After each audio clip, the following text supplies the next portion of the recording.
सेनेचे धाराशिवतील खासदार ओमराजे निंबाळकर हे 3,30,000 मतांनी निवडून आलेले आहेत. त्यांच्या पत्नी आपल्यासोबत आहेत. ताई, मला सांगा, तुम्ही या पूर्ण निवडणुकीमध्ये कसा प्रचार केला आणि काय अपेक्षा आहे त्यांच्याकडून? या पूर्ण निवडणुकीमध्ये प्रचार आम्ही प्रत्येक टर्मला जसा प्रचार करतो तसाच आमचं प्रचाराची हे होती. आमचं पूर्ण कुटुंब प्रचारात होतं आणि दररोज प्रत्येक तालुक्यामध्ये आमच्या घरातलं प्रत्येक तालुक्यात प्रत्येक माणूस होता.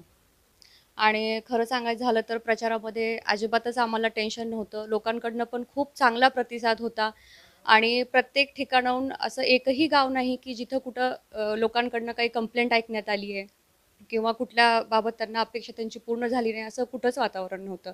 आणि सातत्यानं प्रत्येक ठिकाणी प्रत्येक लोकं असतील, महिला असतील, ते आम्हाला सतत सांगत होते की साहेब 3+नीच येणार आणि आज ते खरं झालं. आता निवडून आलेले आहेत, त्यांनी कुठलं काम करावं असं लोकांमध्ये तुम्हाला आले, चर्चेमध्ये आलं, त्यांनी पहिल्यांदा कुठलं काम करावं असं तुम्हाला वाटतं? नाही, पहिल्यांदा किंवा दुसऱ्यांदा असं काही नाही आहे. आत्तापर्यंत जसं ते काम करत आले तर तसं अगदी मी म्हणण्याची पण गरज नाही. ते तसंच काम करणार आहेत. नाही, प्रश्न सगळेच महत्त्वाचे आहेत. खास करून शेतकऱ्यांसाठी त्यांचा जे सोयाबीनचा भाव होता, जे मला प्रचार करताना सातत्याने त्यांच्याकडनं ऐकण्यात आलं, ते लोकांचे जे प्रश्न आहेत तेच मी त्यांना सांगेल. तेच प्रश्न प्राधान्याने द्यावेत. दादा, 6च्या 6 विधानसभा मतदारसंघामध्ये लीड मिळाली. मी तुम्हाला कायम सांगत होतो की परीक्षेचा अभ्यास परीक्षा आल्यावर करणारा विद्यार्थी आणि वर्षभर अभ्यास करणारा विद्यार्थी ह्याच्यात जसा फरक आहे त्याच पद्धतीनं कायमस्वरूपी 5 वर्ष पदावर असताना लोकांच्या संपर्कात राहणारा लोकप्रतिनिधी आणि केवळ निवडणूक आल्याच्या नंतर त्या ठिकाणी लोकांची आठवण झालेला लोकप्रतिनिधी, मला वाटतं ह्याच्यात जितका फरक आहे तोच फरक ह्या ठिकाणी ह्या मतदारसंघामध्ये आपल्या सगळ्याला पाहायला मिळाला. आणि लोक ह्याचं आकलन करत असतात आणि आपण सामान्य माणसाच्या कामासाठी जर त्यांच्याबरोबर असू तर सामान्य माणसं आपली कधीही साथ सोडत नाहीत. भले तिथं किती का शक्ती त्यांच्याबरोबर असे ना, पण मी जे माझे 5 वर्ष पूर्णपणे 24 तासातला प्रत्येक सेकंद सामान्य माणसासाठी खर्च केला होता, मला वाटतं ह्या मताच्या रूपानं भरभरून सामान्य जनतेनं त्या ठिकाणी मला दुसऱ्यांदा देशाच्या सर्वोच्च सभागृहात लोकसभेत पाठवलं. मला वाटतं एक प्रकारे मी जे 5 वर्षात काम केलं त्या कामावर शिक्कामोर्तबच त्या ठिकाणी लोकसभेत, संसदेत सामान्य लोकांचे प्रश्न मांडणं असू द्या, मला वाटतं त्याचबरोबर सामान्य लोकांच्या व्यथा मांडणं असू द्या, सरकारच्या माध्यमातून त्या अडचणी सोडवणं असू द्या, मतदारसंघातली कामं करणं असू द्या, मला वाटतं ह्या सगळ्या गोष्टी सामान्य लोकांना आवडल्या, पटल्या आणि त्याच्यामुळंच मला वाटते ह्या लोकसभेच्या निवडणुकीमध्ये जवळपास सर्वाधिक मला म्हणजे 3,29,000 काही मतांनी त्या ठिकाणी लोकांनी मला निवडून दिलं. तर आता तुम्ही इथे आलात, आता तुम्ही आज जनता दरबार घेताय आणि कामाला सुरुवात करताय. एक लक्षात घ्या, माझं काम कधीच बंद नव्हतं. म्हणजे अगदी प्रचाराच्या काळात सुद्धा मला कामाच्या संदर्भातले फोन येत होते आणि आपल्या माहितीसाठी की आपण लोकांसाठी उपलब्ध असणं गरजेचं आहे. हा जनता दरबार माझा काय आता काल उद्या निवडणूक आली म्हणून किंवा आत्ता निवडून आलोय म्हणून चालू आहे अशातला भाग नाही. हा अखंडपणे, अविरतपणे, कायमस्वरूपी जेव्हा संसदेचं अधिवेशन असते तेव्हाच त्याच्यात खंड पडतो, नाही तर हिथं ज्यावेळेस मी असतो त्यावेळेस कायमस्वरूपी हा शुक्रवार हा सामान्य माणसासाठी दिलेला असतो. आणि प्रत्येक माणसाच्या बऱ्याचशा साध्या साध्या अडचणी असतात. कुणाला नवीन ॲडिशनल पॉवर ट्रान्सफॉर्मर करायचं असते, कुणाला त्याच्या वारसाचा फेर त्या ठिकाणी तलाट्याच्या माध्यमातून अडवला असते. आता पेरणीचे दिवस येत आहेत, त्या ठिकाणी पीक कर्जाची मोठ्या प्रमाणात RACCच्या नावाखाली गुणाकरण विलंब लावायची प्रक्रिया चालू असते. कुणाला दवाखान्यातलं बिल कमी करायचं असते, कुणाला असंख्य अडचणी सामान्य माणसाच्या असतात. आपल्याला कदाचित त्या वाटतील की बाबा माझ्यावर टीकाही केली गेली की हे काही खासदाराचं काम आहे का. एक लक्षात घ्या, लोकप्रतिनिधी या नात्यानं आपण जर त्यांच्या प्रत्येक मतावर अधिकार सांगत असू तर त्या प्रत्येकाच्या येणाऱ्या समस्येचं निराकरण करणं सुद्धा आपलीच जबाबदारी आहे.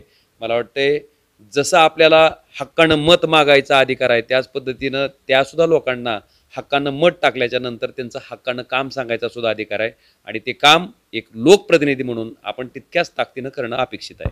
ओमराजे निंबाळकर साहेबांचा 484चा निसटता पराभव आणि आज विक्रमी विजय, पूर्ण संघर्ष जो आहे 15-20 वर्षाचा. नाही, आपण म्हणजे खरं तर ह्याची तुलना त्या ह्याच्याबरोबर होऊच शकत नाही. कारण कैलासवासी पवनराजे निंबाळकर साहेब ज्यावेळेस विधानसभेच्या निवडणुकीला लढत होते त्यावेळेस ती निवडणूक ते अपक्ष म्हणून लढत होते. एक 40 वर्ष मंत्री असलेल्या माणसाच्या विरोधात एका माणसानं अपक्ष म्हणून निवडणूक लढवायची आणि प्रचंड प्रमाणात संघर्ष करून मला वाटतं राजेसाहेबांवर किती खोटे केसेस केल्या गेलेल्या, किती त्यांना त्रास दिला गेलेला, मला वाटतं हे सगळं बघितलं जनतेनं. आणि सगळ्यात मोठी कमालीची गोष्ट अशी आहे की ज्या दिवशी मतदान होतं, मतदानाच्या दिवशी पेपरला बातमी छापून आणली दैनिक जागृत जनप्रवासला की पवनराजेचा पद्मसिंह पाटलाला पाठिंबा. म्हणजे किती नीचपणाचा कळस आहे. एवढा सगळा खटाटोप केल्याच्या नंतर सुद्धा केवळ 484 मतानं त्या ठिकाणी राजेसाहेबांना पराभूत व्हावं लागलं.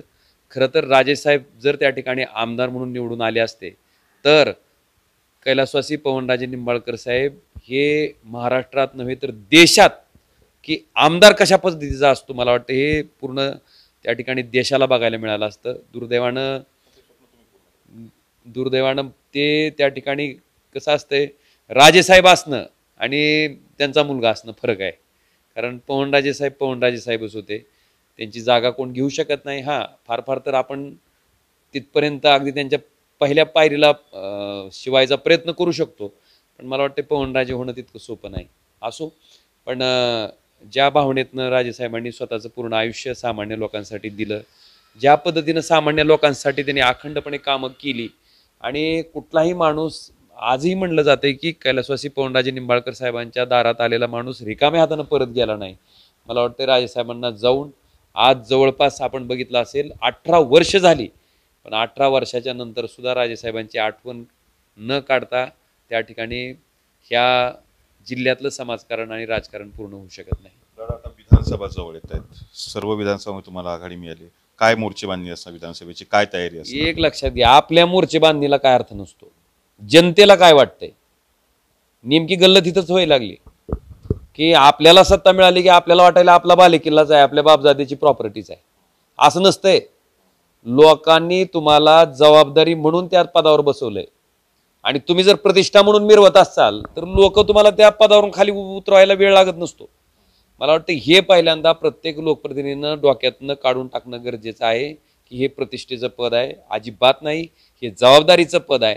आणि आपण सामान्य माणसाच्या कामाला पडल्याच्या नंतर आपण बघितलं की धाराशिव लोकसभेमध्ये जर इतक्या मोठ्या प्रमाणात लोक निवडणूक हातात घेऊ शकत असतील तर खालच्या सुद्धा विधानसभेला जे महाराष्ट्रात राजकारण झालं, पक्ष फोडायचे, ईडीची धाड टाकायची, आयटीची धाड टाकायची, चौकशा चालू करायच्या, आणि मग भारतीय जनता पार्टीत प्रवेश झाला किंवा त्यांची पार्टी भारतीय जनता पार्टीच्या सपोर्टमध्ये आली की मग मात्र सगळ्या चौकशा बंद करायच्या. शेतकऱ्याच्या सोयाबीनचा भाव 11,000 झाला की लगेच निर्यात त्या ठिकाणी पाम तेलावरचं आयात शुल्क कपात करायचं, सोयाबीन आयात करायची ना 11,000चा सोयाबीनचा भाव 4,500ला आणायचा. कांदा 60 रुपयाला झाला की कांद्यावर निर्यात बंदी करायची. लोकांना हे अजिबात आवडलेलं नाही. लोकांना शेतकऱ्यांना गृहीत धरून केलेलं राजकारण लोकांना पटलेलं नाही. आणि वेदांता फॉक्सकॉन सारखा प्रकल्प केवळ स्वतःचं राज्य आहे म्हणून महाराष्ट्रातल्या 2 लाख युवकाच्या तोंडाला पानं पुसून गुजरातमध्ये न्यायचा. सामान्य जनता ही लोकशाहीची मूल्य जाणते. ही लोकशाही अनेक हुतात्म्यांनी हौतात्म्य पत्करून त्या ठिकाणी दिलेली आहे. आणि आज जर आम्हाला 400 पार संविधान बदलायची भाषा जर तुमच्या तोंडातून येत असेल तर लोकांनी मला वाटतं त्यांना आबाळातनं जमिनीवर आणायचं काम केलंय. देवेंद्र फडणवीस राजीनामा देत आहेत किंवा ठाम आहेत त्याच्यावर? मला माहित नाही, तर त्यांनाच विचारा. नाही ना, आता खरं तुम्ही हा प्रश्न आता भारतीय जनता पार्टीच्या कोर टीम मधल्या आणि वाचाळवीरांना विचारणं गरजेचं आहे. किती वाचाळपणा, काय बोलायची पद्धत, काय बोलायची भाषा लोकांना आवडत असते असलं? अरे ठीक आहे, तुम्ही माणसं आहेत, किमान माणसासारखं तरी बोला. तोंड दिले देवानं म्हणून नीट तर बोललं पाहिजे. काही बोलायचं तोंडाला येईल ती. मला वाटतंय स्वतःच्या सत्तेच्या उन्मादाचा दाखवलेला हा जनतेनं परिणाम आहे. जनता शेवटी सर्वोच्च आहे, सर्वतोपरी आहे, आणि मला वाटतं जनतेचा अधिकार आहे.